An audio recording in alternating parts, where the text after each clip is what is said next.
BNP Dhaka মহানগর দক্ষিণের নেতৃবৃন্দ, উপস্থিত আছেন চেয়ারপারসন উপদেষ্টা বীর মুক্তিযোদ্ধা আব্দুল সালাম,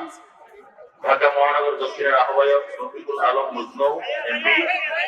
মাননীয় প্রতিমন্ত্রী ইঞ্জিনিয়ার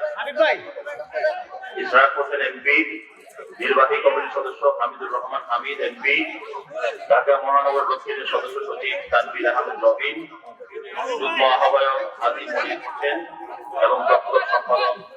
সাইদুর রহমান বিট্টু।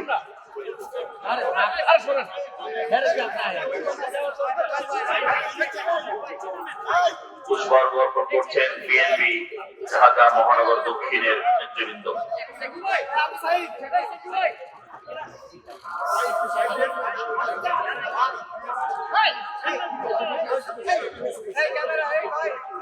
উপস্থিত আছেন